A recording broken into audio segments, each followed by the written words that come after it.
আমি বললাম, ভাই আমি যা করছি তুই আমাকে তা করতে দে, আমি অনেক দিনের উপোস, তোর দুলাভাই আমাকে অনেক দিন ধরে কিছু দেয় নাই, আমি খুব ক্ষুধার্ত, আমি খুব পিপাসিত ভাই, তুই আমাকে একটু শান্তি কর, আমি তোর কাছ থেকে একটু শান্তি চাই। সে বলল, আপু আমি তোমার আপন ছোট ভাই। আমি বললাম, ছোট ভাই তো কি হয়েছে, জীবনে এমন কিছু মুহূর্ত আসে তখন কে ভাই কে বাবা কে কাকা তা ভাবার উপায় থাকে না, তখন একটি মাত্র জিনিস মানুষের বিবেকে কাজ করে, আর তা হলো একটু শান্তি। প্লিজ ভাই কথা না বলে তুই আমাকে একটু শান্তি কর, অনেক দিন ধরে আমার মনটা অশান্ত হয়ে আছে, আমার ছোট ভাইকে বাচ্চা মনে করে আমি সুযোগ দিয়েছিলাম, তারপর আমার ছোট ভাই আমার সাথে যা করল তা শুনলে বন্ধুরা তোমাদের এর মাথা ঘুরে যাবে। বন্ধুরা, গল্পটি অনেক অনেক ইন্টারেস্টিং, গল্পটি শোনার জন্য তোমাদের সকলের প্রতি আমার বিশেষ অনুরোধ রইল। বন্ধুরা, তোমাদের নিকট আমার ছোট্ট একটি অনুরোধ, তোমরা দয়া করে আমার চ্যানেলটি সাবস্ক্রাইব করে আমাকে সাপোর্ট করবা। হ্যালো বন্ধুরা, আমি উর্মিলা আক্তার উর্মি, আমার ডাক নাম উর্মি, আমার বর্তমান বয়স 25। আজকে আমি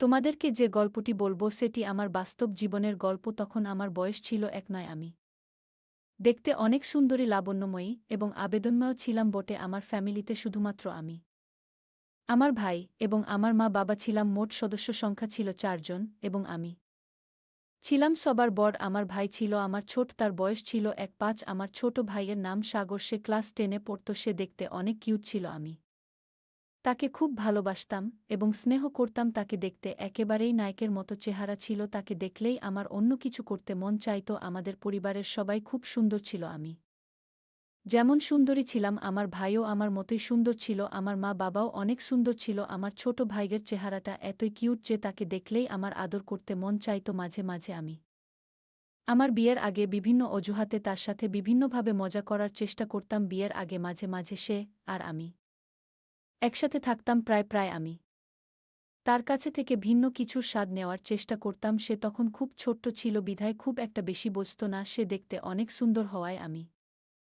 তার প্রতি অনেক দুর্বল হয়ে গিয়েছিলাম, কিন্তু তা কখনো প্রকাশ করতে পারিনি। মনে মনে অনেকবার তাকে কাছে পেতে চেয়েছিলাম, তার সাথে ঘনিষ্ঠ হতে চেয়েছিলাম এবং তার কাছ থেকে অনেক ভালোবাসাও পেতে চেয়েছিলাম, কিন্তু কখনো সাহস হয়নি বলার, কারণ সে তো আমার ছোট্ট ভাই, যদি কাউকে বলে দেয়া। যাই হোক বন্ধুরা, এভাবে কাটছিল আমার দিন। আমার যখন বয়স 1 তখন আমার বিয়ে হয়ে যায় আমার এলাকা থেকে অন্য একটা গ্রামে। আমার যেখানে বিয়ে হয় সেখান থেকে আমাদের গ্রামের দূরত্ব ছিল প্রায় 8 কিলোমিটার। বিয়ের পর আমি আমার শ্বশুরবাড়ি চলে যাই, সেখানে সংসার শুরু করি। প্রথম প্রথম আমার স্বামী আমাকে অনেক ভালোবাসত, এমন ভালোবাসা দিত মনে হয়েছিল যেন আমি স্বর্গে আছি। প্রথম যেদিন সে আমার কাছে আসতে চাইবে তখন তো আমি খুব ভয় পেয়ে যাই, কারণ সে আমার থেকে বয়সে ছিল অনেক বড়। যেই কথা সেই কাজ, প্রথম দিন সে আমাকে এমনভাবে দিয়েছিল আমার কাছে মনে হয়েছিল যেন আমার দম বন্ধ হয়ে যাওয়ার মতো অবস্থা হয়েছিল। বিয়ের 2-1 মাস আমার খুব ভালোই লাগছিল, সে আমাকে খুব সুখেই রাখছিল, কিন্তু এই সুখ আমার আর বেশিদিন রইল না। আমার কপাল খুবই খারাপ ছিল যে আমার বিয়ের কিছুদিন পরেই আমার স্বামীর গোপন একটি রোগ ধরা পড়ে, যার কারণে আমার স্বামী আমার কাছে ঠিকমতো আসতে চাইত না, আমাকে ভালোবাসতে চাইত না, আমার প্রতি তার কোনো ফিলিংস কাজ করত না, আর মাঝে মাঝে আমার সাথে খুব খারাপ আচরণ করত। আমার স্বামীর এই আচরণে আমি খুব কষ্ট পেতাম, আমি জানি না সে কেন আমার সাথে এইরকম আচরণ করত। তার আচরণে আমি অনেক পরিবর্তন লক্ষ্য করি, আস্তে আস্তে তার সাথে আমার দূরত্ব বাড়তে থাকে, সে আর আগের মতো আমাকে ভালোবাসে না। রাত হলেই সে কোনো না কোনো অজুহাতে আমার কাছ থেকে দূরে থাকতে শুরু করে।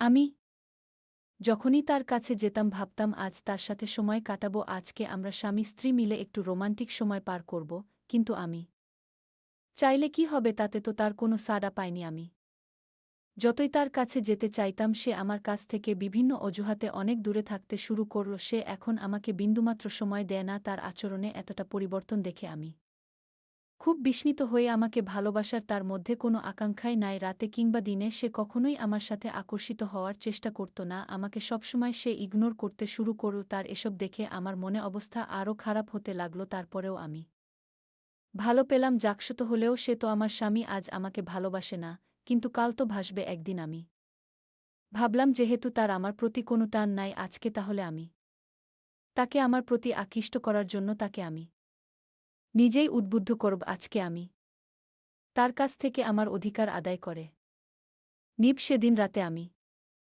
অনেক চেষ্টা করার পরেও তার কাছ থেকে আমি কোনো রেসপন্স পাই নাই। সেদিন রাতে আমি অনেক কষ্ট পেয়েছিলাম, কষ্ট পেয়ে আমি চুপ করে আমার রুমের একপাশে বসে আছিলাম, হঠাৎ টেবিলের মধ্যে একটি ডাক্তারি রিপোর্ট দেখতে পেলাম। রিপোর্টটি দেখে আমার মাথা ঘুরতে শুরু করল। সেখানে পরিষ্কার করে লেখা ছিল যে আমার স্বামীর বিশেষ হরমোন একেবারেই শেষ হয়ে গেছে, সে আর কোনোদিন আমাকে সুখ দিতে পারবে না। রিপোর্টটি দেখে আমি যে কি করব বুঝে উঠতে পারছিলাম না, কারণ আমার স্বামীর বিশেষত্ব নষ্ট হয়ে গেছে। এখন আমি কোনো আশায় থাকব, কোনোদিন আমাকে সুখ দিতে পারবে না। আমি আমার জীবনের কথা ভাবতে ভাবতে অনেক কান্না করছিলাম। এখন আমার কি হবে, কারণ আমার সবে মাত্র জীবন শুরু। স্বামীর ভালোবাসা, আদর, সোহাগ ছাড়া আমি কিভাবে থাকব? স্বামীর আনন্দ সুখ না নিয়ে আমি কোনোভাবেই থাকতে পারব না। এই ভেবে আমি অনেক কান্না করতে থাকি, কিন্তু কাউকে কিছু বলতে পারি না। মনে মনে ভাবলাম, এভাবে আমি আর স্বামীর সংসার করব না। যেই স্বামী আমার মন বোঝে না, যে আমাকে ভালোবাসা দিতে নাই পারুক, অন্ততপক্ষে মনের একটু শান্তি তো দিবে।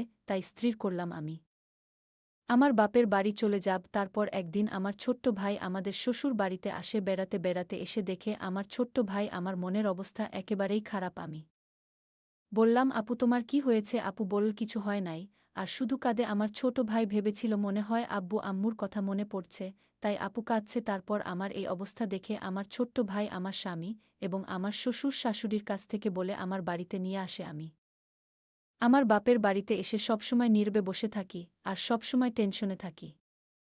আমি টেনশনে অনেক শুকিয়ে গিয়েছিলাম, আমার চোখের নিচে কালো দাগ হয়ে গেছে। আমার ছোট ভাই আমার এই অবস্থা দেখে আমাকে জিজ্ঞাসা করতে শুরু করে, আপু তোমার কি হয়েছে? দুলাভাই কি তোমাকে অনেক কষ্ট দেয়? দুলাভাই কি তোমার সাথে খারাপ করে নাকি না অন্য কিছু? আমি তাকে বললাম, না, এসব কিছু না, তুই টেনশন করিস না, আমার কিছুই হয় নাই। আমি আমার ছোট ভাইকে বললাম, ভাই আমি তোদের বাড়িতে বেশ কিছুদিন থাকব। আমার ছোট ভাই বলল, আপু কিছুদিন কেন? এটা তোর বাড়ি, তুই আমাদের এখানে সারা জীবন থাকবে। ভাইয়ের কথা শুনে মনে অনেক শান্তি পেলাম। মনে চিন্তা করলাম, আমার ভাই যেহেতু আমার জন্য পাগল, আমি আমার স্বামীর কাছ থেকে যা পাইনি আমি আমার ভাইয়ের কাছ থেকে তা নেব। ভাইয়ের সরলতা, মিষ্টি ব্যবহার, উদারতা যেন আমাকে অনেক পাগল করে ফেলছে। আমি যে অনেক দিনের ক্ষুধার্ত, একদিন বিকেলে ছাদে বসে ভাবছিলাম আমার কি হবে এখন, আর কান্না করেছিলাম। ঠিক তখনই আমার ভাই সেখানে চলে আসে। আমার কান্না দেখে সে আমার পাশে বসে আমার চোখের জল মুছে দেয়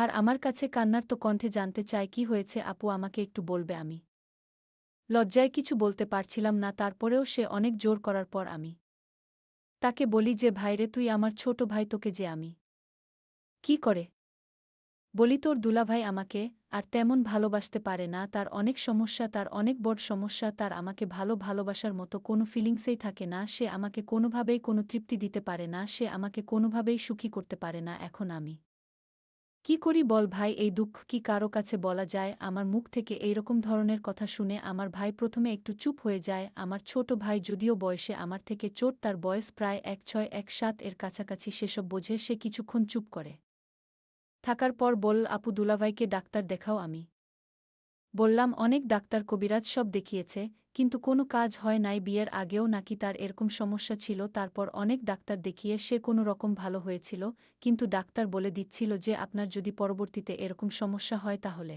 আর ভালো হওয়ার সম্ভাবনা নেই। আমি আমার ছোট ভাইকে বললাম, ভাইরে, এসে আর কোনোদিনও আমাকে সে সুখ দিতে পারবে না। আমার কথা শুনে তারও মন খারাপ হয়ে গেল। আমি মনে মনে ভাবছিলাম, এই সুখ এবং ভালোবাসা যদি আমি আমার ভাইয়ের কাছ থেকে পাই তাহলে অনেক ভালো হবে। তাই আমি একটি পরিকল্পনা করে কান্না করতে করতে আমি তাকে ধরার চেষ্টা করলাম। সে একটু লজ্জা পেল, কিন্তু কিছু বলল না। সে আমাকে বলল, দেখো আপু, তুমি এত টেনশন করো না, দেখি কি করা যায়। তার এই কথা শুনে আমি বললাম, কি আর দেখবে তুমি? আমার এই সুখ কি তুই এনে দিতে পারবে? আমি এভাবে থাকতে পারবো না। স্বামীর ভালোবাসাটা আমার খুব জরুরি। ভাই, তুই এসব বুঝবে না। এভাবে থাকতে আমার অনেক কষ্ট হয়। সে আর কিছু না বলে আমাকে নিয়ে নিচে চলে আসে নাস্তা করার জন্য। আমরা নাস্তা করলাম এবং অনেক গল্প করলাম। আমি মনে মনে ভাবছিলাম, আমার ভাই হয়তো আমাকে নিয়ে কিছু ভাবতে শুরু করেছে। তাই আমি অনেক আনন্দ পেলাম। এরপর থেকে আমি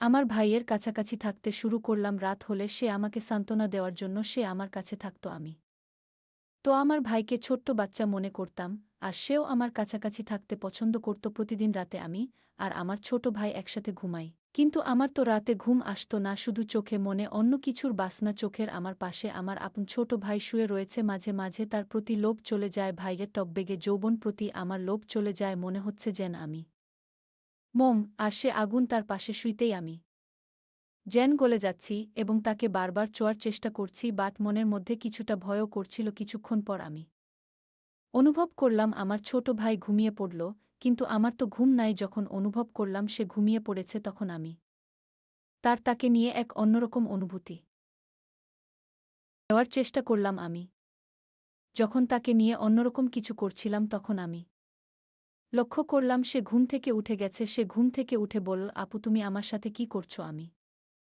বললাম, ভাই আমি যা করছি তুই আমাকে তা করতে দে। আমি অনেক দিনের উপোস, তোর দুলাভাই আমাকে অনেক দিন ধরে কিছু দেয় নাই। আমি খুব ক্ষুধার্ত, আমি খুব পিপাসিত। ভাই তুই আমাকে একটু শান্তি কর, আমি তোর কাছ থেকে একটু শান্তি চাই। আমি বললাম, আপু আমি তোমার আপন ছোট ভাই। আমি বললাম, ছোট ভাই তো কি হয়েছে? জীবনে এমন কিছু মুহূর্ত আসে তখন কে ভাই কে বাবা কে কাকা তা ভাবার উপায় থাকে না। তখন একটি মাত্র জিনিস মানুষের বিবেকে কাজ করে, আর তা হলো একটু শান্তি। প্লিজ ভাই, কথা না বলে তুই আমাকে একটু শান্তি কর। আমার ছোট্ট ভাইকে আমি বাচ্চা মনে করে তার সাথে আমি একটু রোমান্টিক করতে গিয়েছিলাম। সে যখন প্রথম আমার ওখানে আক্রমণ করেছিল, তখন আমার কাছে মনে হয়েছিল আমার দম বন্ধ হয়ে যাচ্ছিল। আমার মনে হয়েছিল একটি প্রলয়ঙ্কারী ঘূর্ণিঝড় বয়ে গিয়েছিল, আমার সবকিছু ধুমড়ে মুচড়ে ফেলেছিল। সেদিন সে আমাকে অনেক সুখ দিয়েছিল বন্ধুরা।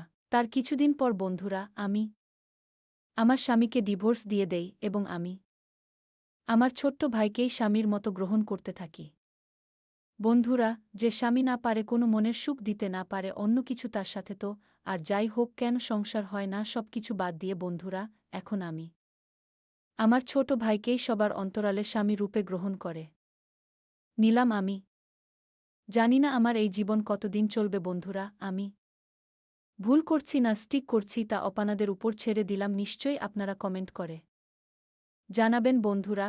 আজকে এই পর্যন্তই, আবারও আসব তোমাদের মধ্যে নতুন কোনো ভিডিও নিয়ে। ভিডিওটি যদি তোমাদের ভালো লাগে তাহলে একটি লাইক দাও। প্রতিদিন আমি তোমাদেরকে একটা করে নতুন গল্প উপহার দিব, তাই তোমাদেরকে অনুরোধ করে বলছি, তোমরা যদি এরকম ধরনের ইন্টারেস্টিং গল্প পেতে চাও তাহলে দয়া করে আমার চ্যানেলটি সাবস্ক্রাইব করো। পরিশেষে তোমাদের সকলের সুস্বাস্থ্য কামনা করি। ভিডিওটি দেখার জন্য তোমাদের সকলকে অসংখ্য ধন্যবাদ।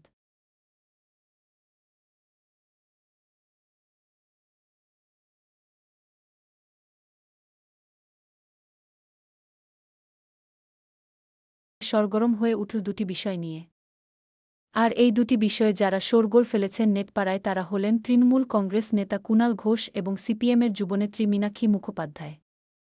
সুতরাং একে অন্যের বিরুদ্ধে অভিযোগ তোলা এবং নস্যাৎ করার ঘটনায় আলোড়ন যে পড়বে সেটাই দস্তুর। একে অন্যকে 1 ইঞ্চি জায়গা ছেড়ে দেননি, তাই জোর চর্চা শুরু হয়েছে। মীনাক্ষীর বিরুদ্ধে করা অভিযোগ তুলে আক্রমণ করেন কুণাল, পাল্টা সেটা যে বাস্তবিক নয় জানিয়ে দেন মীনাক্ষী। আজ শনিবার এক্স হ্যান্ডেলে একটি ঘটনা পোস্ট করেন তৃণমূল কংগ্রেস নেতা কুণাল ঘোষ। সেখানে মীনাক্ষী মুখোপাধ্যায় এবং সিপিএমকে কড়া ভাষায় আক্রমণ করেছেন কুণাল। এক্স হ্যান্ডেলে কুণাল ঘোষ লেখেন, চিফ মীনাক্ষী তৃণমূল নেতা ফিরহাদ হাকিম সিপিএমের রাজনৈতিক শত্রু হতে পারেন, কিন্তু তার ছবি বিকৃত করতে গিয়ে দাড়ি, বোতল, মুসলিম সমাজ, মসজিদের ছবি এনে অসম্মান, কুরুচির এই প্রতিফলন ধিক্কারযোগ্য। এই পোস্ট অবিলম্বে ডিলিট করে ক্ষমা চাওয়া উচিত। রাজনীতিতে পেরে না উঠলেই এমন বিকৃতি আসে। এই প্ররোচনামূলকভাবে কোনো ধর্মকে অপমান করা ঘোরতর অন্যায়। তবে সিপিএম তো এরকমই মানসিকতা স্বাভাবিক। কুণাল ঘোষের এই পোস্টের সঙ্গে সোশ্যাল মিডিয়ায় যে ছবি ছড়িয়ে পড়েছে সেটাও যুক্ত করা হয়েছে, যেখানে ফিরহাদ হাকিমের লম্বা দাড়ি দেখা যাচ্ছে, সঙ্গে সেখানে হাতে বোতল এবং মাথায় টুপি পরা কলকাতার মেয়রের ছবি। পিছনে ঝড় উঠেছে, আর সব মুসলিম ধর্মাবলম্বী মানুষ আশ্রয়ের খোঁজে দৌড়াচ্ছেন। এটা ভারতের সংবিধান মতে পরিপন্থী। কুণাল ঘোষের দাবি এই পোস্ট করা হয়েছে সিপিএম যুবনেত্রী মীনাক্ষী মুখোপাধ্যায়ের এক্স হ্যান্ডেল থেকে। কিন্তু সেটা কি সত্যি? এই নিয়ে পাল্টা পোস্ট করেছেন মীনাক্ষীও। তা নিয়ে এখন বিপাকে কুণাল। আরও পড়ুন, সারাদিনে কত রোজগার হয়? প্রশ্ন রাহুলের, কুছ নেহি বাচতা হ্যায় জবাব নাপিতের। ঠিক কি লিখেছেন মীনাক্ষী? কুণাল ঘোষের এই পোস্টের তীব্র বিরোধিতা করেছেন মীনাক্ষী মুখোপাধ্যায়। এটা যে সর্বৈব অসত্য তা তুলে ধরেছেন সিপিএমের যুবনেত্রী। সুতরাং এক্স হ্যান্ডেলে তোলপাড় কাণ্ড বেঁধে গিয়েছে। মীনাক্ষী মুখোপাধ্যায় লিখেছেন, গুরুত্বপূর্ণ। সজাগ থাকুন, সঠিক থাকুন। দুটো সোশ্যাল মিডিয়া হ্যান্ডেল, ফেসবুক ছাড়া মীনাক্ষী মুখার্জির আর কোনো নিজস্ব ফেসবুক অ্যাকাউন্ট বা পেজ নেই। অর্থাৎ কুণাল ঘোষ যে অভিযোগ তুলেছেন তা নস্যাৎ করে দিয়েছেন মীনাক্ষী মুখোপাধ্যায়। ওই পোস্ট যে মীনাক্ষী মুখোপাধ্যায় করেননি তাও তুলে ধরেছেন। সুতরাং কুণালের ছোড়াতীর ফলস হয়ে গেল।